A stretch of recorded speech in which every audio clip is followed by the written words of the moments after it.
On June 13th of 2009, the police were called to the house of Joanne Witt. She missed work for 2 days without calling, and it was quickly discovered why. This is the case of Tylar Witt.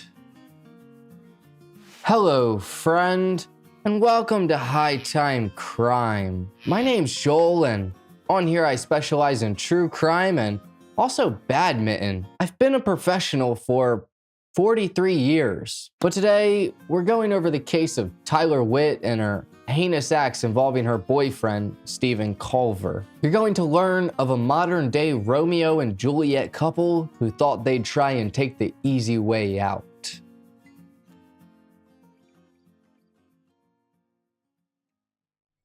For our story, we're heading to El Dorado Hills, California. With a population of around 51,000 people, it's located in the greater Sacramento region of Northern California. In the 1800s, during the gold rush, El Dorado Hills was used for mining and panning, but modern history dates back to the early 1960s. A developer named Alan Lindsay began a development as a master plan community, and the vision was a group of residential villages and a business park, an 18-hole golf course, community parks, a community shopping center, and other various small community centers in each village. Sounds like a pricey but lovely place to live. The average price for a home in this area seems to be around $1 million, so completely and utterly out of my budget. I might be able to live in like a tent outside or something. I don't know, even that might be too expensive. If you ever find yourself in El Dorado Hills, you're probably very well off, or maybe you accidentally stumbled into the area. But don't you worry,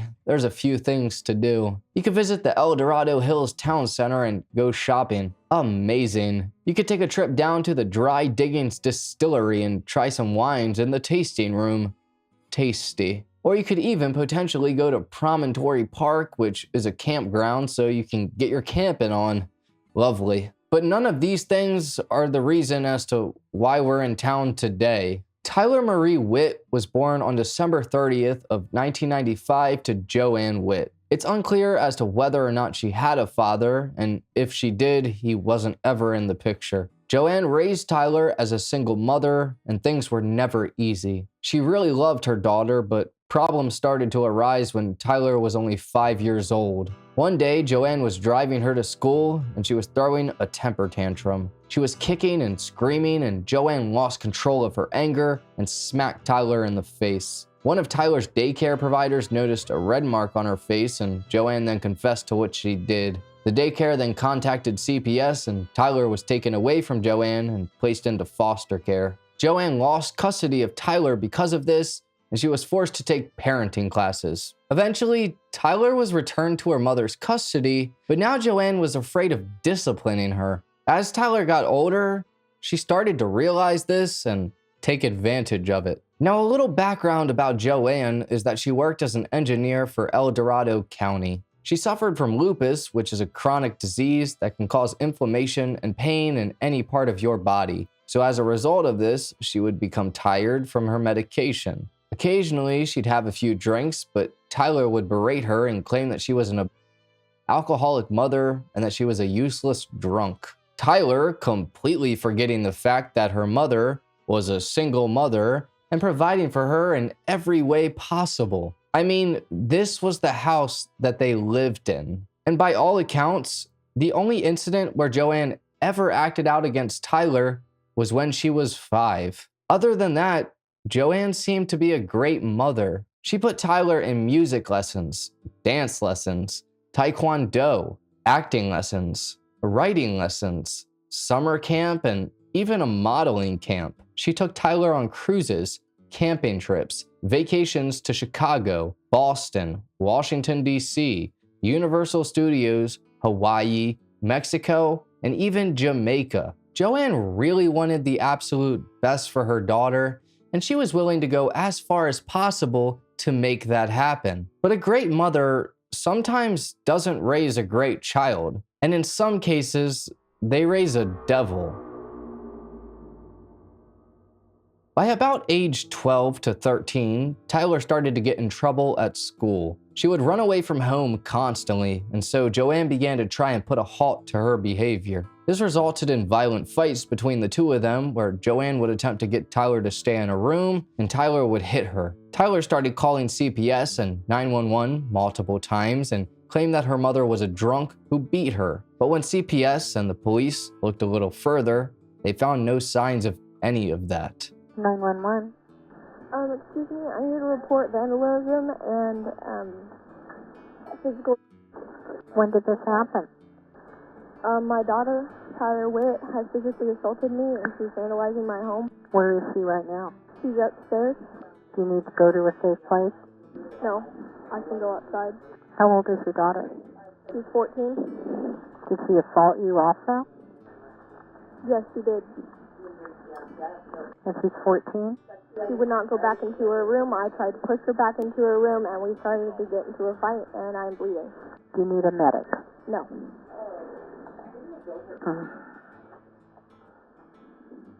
Are you home alone with her? Yes. Where are you injured? I have a cut on my chin and on my right hand, and a few scratches down my arm. And your daughter's now upstairs in her room? Yes. What's her name? Tyler, Tylar. She's always been in the house all evening? Yes. Well, no, I had to call the police because she told me where she was, but that was after I had called the police. I didn't know where she was. So they had to search for her. Is she on probation or anything? No, she's not. Has she been drinking or using narcotics this evening? No, she's not. Does she have any weapons? No.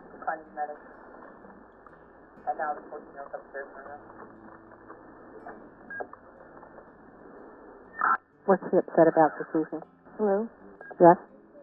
That was my daughter. Go ahead, finish the report, send me to jail. Is your name Joanne? Mrs. Witt? Yes. What is your first name? Joanne. Okay. Are you safe? I don't know. Okay. Are you injured at all? Yeah. Okay. We have deputies on the way. Thank you. Tyler never had any injuries and could never actually prove that her mother was hitting her. At the time, she was a freshman at Oak High School and was considered to be goth. She dressed in black baggy clothes, loved anime, and smoked cigarettes. In January of 2009, at age 14, Tyler frequently visited a place called Habit Coffee Shop, and it was here that she met a man named Stephen Paul Colver. Stephen was born in 1989 to Jan and Richard Colver. He was 19 years old at the time after graduating from Oak Ridge High School, the same high school Tyler was attending, and his nickname was Boston. The reason for this is because he had a speech impediment where he would leave the R's off of words. He would have some speech therapy done, and for the most part, it wasn't that bad. Stephen was also into the goth scene and wore pretty much nothing but black clothing. He loved to watch and read anime and manga. He was considered to be a well-liked individual by many people, including most adults. He was seen as a young man with a strong work ethic that was self-motivated, very helpful to others, and he even had a long-term goal of becoming a math teacher, but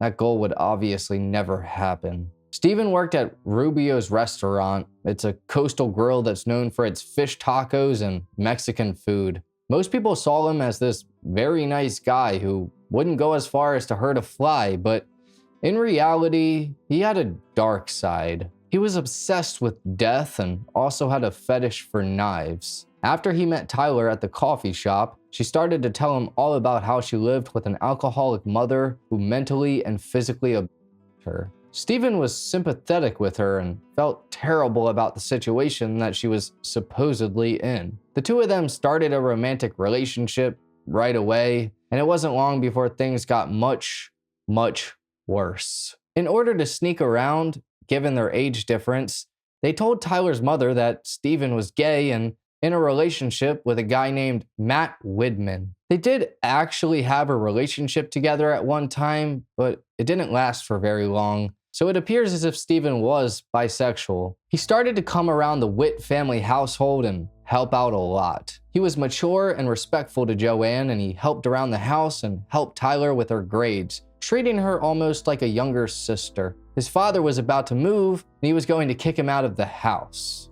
By spring break of 2009, Joanne was looking for someone to rent out a room in her home to, and Tyler recommended Steven to her. Given the fact that she was familiar with him and felt comfortable around him, she happily agreed. Steven would pay $500 a month for a bedroom and the use of the bathroom and kitchen. He worked 6 days a week and after work would come home to do many of the household chores. On Sundays, the three of them would eat breakfast together and things appeared to be going pretty good. In reality, it wasn't. There were a lot of secrets that were about to be revealed. Tyler and Joanne would get into arguments daily, and they would sometimes escalate into very intense screaming matches. Tyler was doing awful in school, constantly breaking her curfew and just being mischievous. She was keeping a journal and notebooks talking about what was going on, detailing everything in her relationship and daily life. She wrote a poem about Steven that said how much she loved him because he's honest and kind, and that he's a beautiful person who's loyal, dependable, and funny, that he would make her laugh, actually love her life, and give her hope. She said he wanted what was best for her and that he had respect for her. The last thing she added was that he loved her even though she was not worth loving. In one of the notebooks, Tyler wrote about how she loved Steven so much and that it scared her at times, and it scared her to think of what might happen to her if she ever lost him. Tyler was skipping school, and Steven told her she shouldn't do that and that she needed to get a good education. He then contacted her math teacher and tried to help her with improving her grades. He was acting like he was her big brother. Only about a month after Steven moved in, things would really hit the fan. On May 13th of 2009, Joanne walked into her house's utility room and found a bottle of lube, some toys for that bottle, and some good green. At first, she thought the first two was something Steven was using in his relationship, so she didn't really care about that. She did care about the good green though, because she didn't want Tyler to have any access to it. Joanne then confronted Steven about this, and he told her that he was holding it for a friend. I think that everyone's used this excuse before. Joanne decided to let him stay if he got rid of his stash, and so he happily agreed. And then the next day, on May 14th, Joanne's perception of Steven and Tyler would completely change. She unexpectedly came home early from work and went to Tyler's room, but she wasn't there. She then went to Steven's room and knocked on his door, and nobody answered, but she could hear voices and shuffling. Eventually, Steven opened his door, and he had on pants, but no shirt. Joanne immediately suspected that something was up, and so she checked inside of his closet and an unfinished HVAC room that was adjacent to his. This is where she found Tyler nude, holding a yellow sports bra against her chest. Joanne now realized that her daughter was having relations with an older man behind her back inside of her home. She didn't know what to do. Later that same day, Joanne asked Steven to take a ride with her. She drove them to a nearby park so that way they could talk. Steven admitted that his relationship with Tyler turned physical, and he knew that it was both illegal and wrong. Joanne agreed that she wouldn't call the police only if Steven stopped seeing her daughter and immediately moved out of her house. So he agreed, packed his stuff, and left. But only a few days later, once again, things got even worse. Tyler went to a friend's house, not Steven's, and her cell phone signal was out of range. Joanne had called her numerous times, and in a rage, believing that she wasn't obeying her order of staying away from Steven,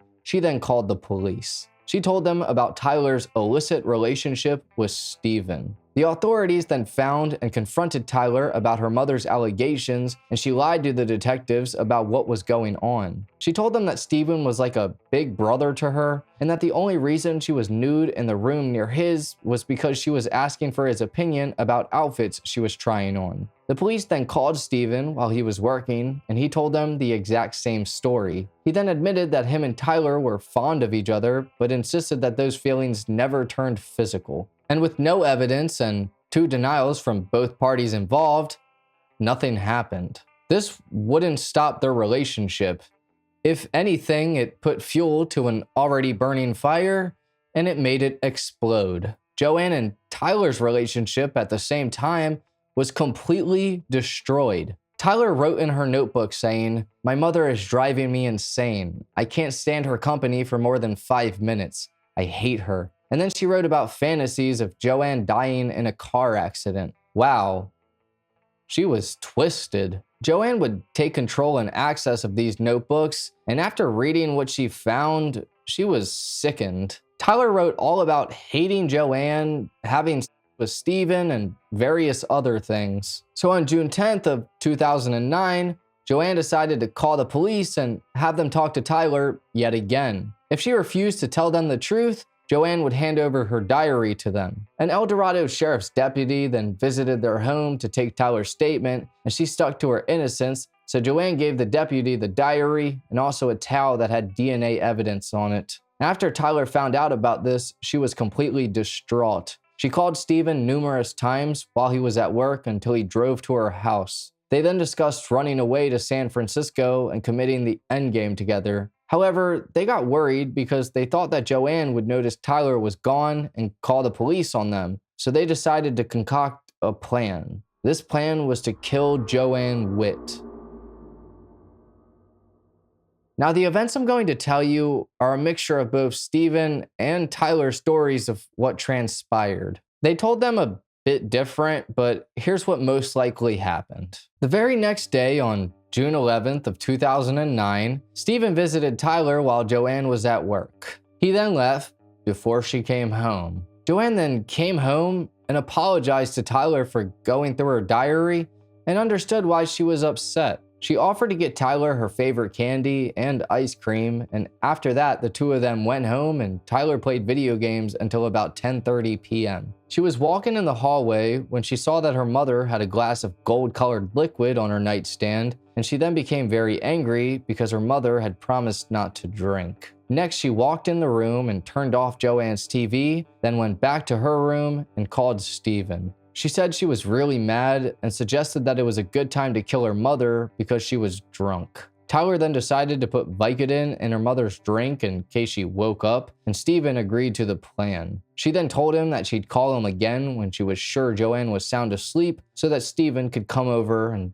do the dirty work. The two of them hung up the phone and the plan was started. Tyler went downstairs to the medicine cabinet to get the Vicodin bottle, but it wasn't there, and so she checked if it was in her mom's car, but it also wasn't there. She then went back into the medicine cabinet to find something else. After grabbing a bunch of random vitamins, she then put those in her mom's drink. Between 11 to 11:30, Joanne got up to let their family dog out, and then she washed her glass and went back to bed. Meanwhile, Steven was waiting for a call parked at the high school that both him and Tyler attended. Eventually, it was go time, and there was no turning back. Steven showed up to the Witt family home, and with him, he brought a kitchen knife that he stole from his job. Tyler led him inside the house, and they slowly crept up the stairs. While walking, Steven was practicing the best way to hold the knife and continuously stabbing the air. Tyler also had a knife with her, and soon they would arrive at her mother's door. She couldn't go through with it though, and so she put her knife on a counter beside the bathroom door. Then she went back and sat down against the wall and put her hands over her ears while she closed her eyes and hummed.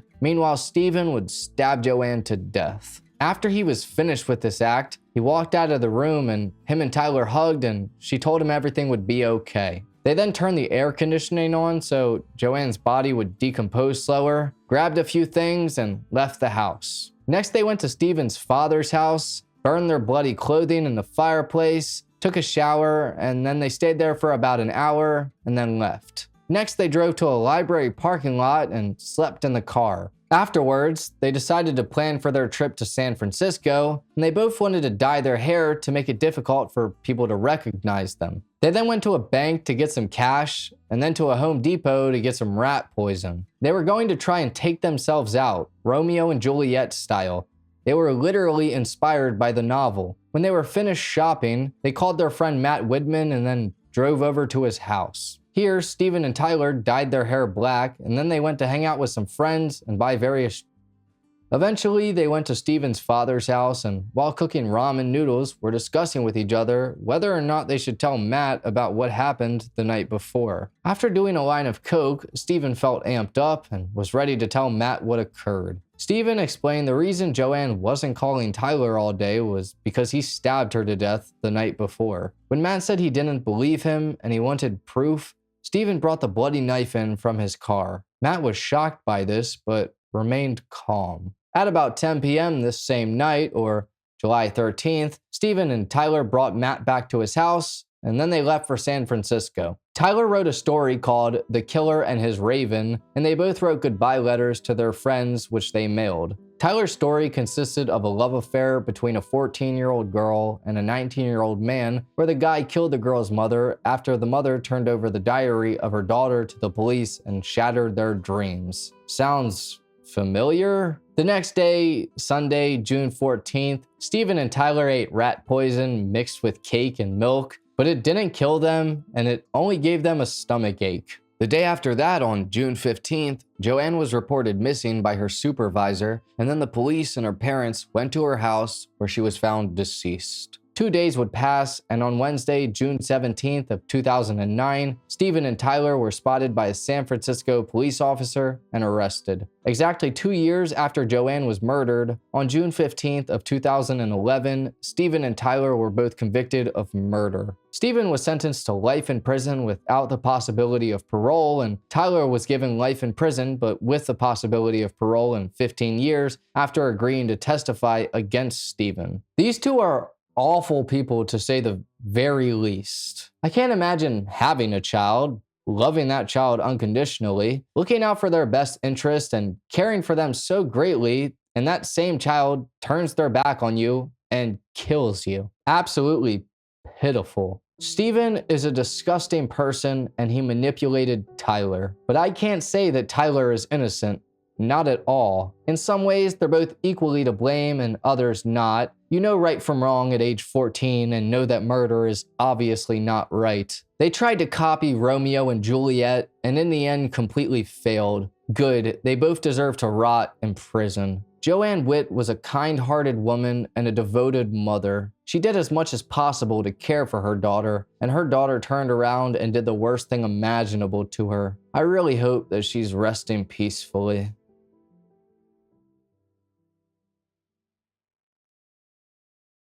But anyways, thank you for watching this episode of High Time Crime. If true crime is your thing, then please subscribe and hit the like button because that's all we do. I also have a second account with my brother named Horrifying, where we tell stories about everything paranormal. This includes true crime, mysteries, and things that are just downright spooky. I'd greatly appreciate if you subscribe to that too. I hope you have a great rest of your day.